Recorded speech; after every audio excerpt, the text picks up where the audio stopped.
name's Dawn Drozd, and I'm the CEO and owner of Clear Vision Business Coaching. Today I'm here to talk to you about one of my favorite subjects, team building. So what better place to do it than here at the park with a bunch of basketball players behind me. But I was afraid this might be a little distracting, so why don't you come with me?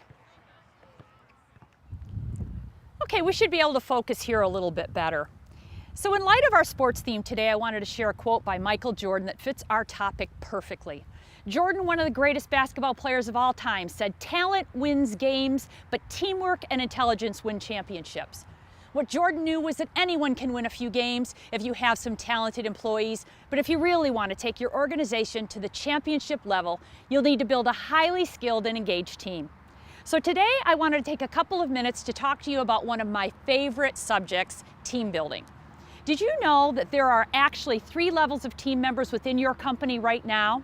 The first level consists of engaged employees. These employees work with passion and feel a true connection to your company. They drive innovation and move your organization forward. The second level is not engaged employees. These folks have essentially checked out and they're sleepwalking through their workday, just putting in their time for a paycheck. And finally, the third and most dangerous level are the actively disengaged employees. These people aren't just unhappy at work, they're busy acting out their unhappiness.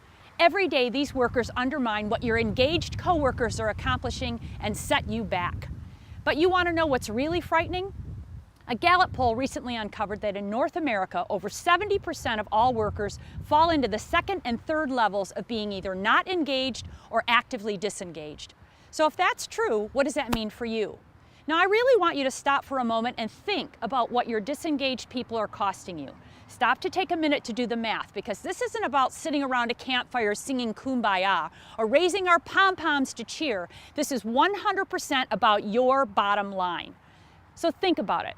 What does your work environment look like? Do you have employees that only do what they have to so they don't get fired?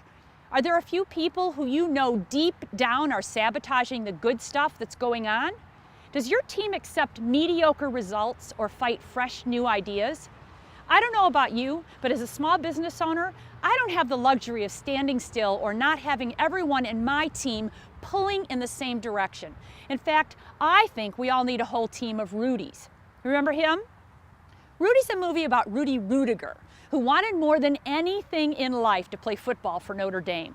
Now, Rudy was only 5'6" and 165 pounds, so you can imagine how much devotion and sheer determination it took to finally convince the coach to let him dress for one game, just so his name could be recorded as an official member of the team before he graduated. Unfortunately, toward the end of the movie, Rudy gets bad news, and because of a tough season, the coach can't honor his promise. Now, in the context of our conversation, Rudy was an incredibly engaged team player who would have done anything to be part of an organization that he greatly admired and respected. But the next part of the story takes it even further. When Rudy's told he can't dress for the game, every single player, including the stars, offer not to play in the all-important game to give Rudy their spot. It's a very moving scene with jerseys being laid on the coach's desk one by one, and I know many men that have gotten choked up just due to the sheer power of teamwork and respect they felt. So what can we learn from that story, and why don't our own teams resemble Rudy and the Notre Dame football team? Based on my years of coaching, I believe there are several reasons. First, many companies haven't developed their managers to know how to build an engaged team. They see managing people as a soft skill or something that should just come naturally, but without the right tools, many managers struggle.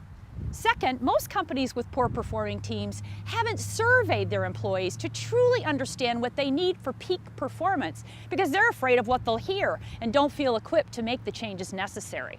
And finally, most companies with inferior team dynamics have never taken the time to define what their team culture should look like, and instead just hope for the best, never realizing the increased profitability that a high-performing team can bring. So by now, I hope you can clearly see that not having strong skills in team building may have cost you valuable customers, great employees who are frustrated, and in the end, profits. But here are plenty of things you can do to change course and build a championship team. In fact, you may already have some ideas just by watching this video. But if you want to be sure you're on the right path, I'd like to invite you to take advantage of our simple-to-use free diagnostic tool that addresses only the subject of team building. To get access, you just need to fill out the short form on this page and we'll send it to you right away. When you're finished, we'll immediately respond with your scores and helpful tips on how you can start to apply what you've learned and begin gaining the many benefits that we've talked about in this video. Of course, if you have any questions, I encourage you to reach out to us today with a call or email, because this is the stuff we help our clients with all the time and we would be more than happy to help. I also wanted to point out that we have 2 other educational videos in areas we're particularly good at, and that includes planning and execution and sales and marketing for small business. So be sure to check out those videos as well. But before you jump off this page, I really want to encourage you to take a couple of minutes to take the assessment and learn what you can do immediately to start making changes. Until next time, this is Dawn Drozd, and I wish you happy team building.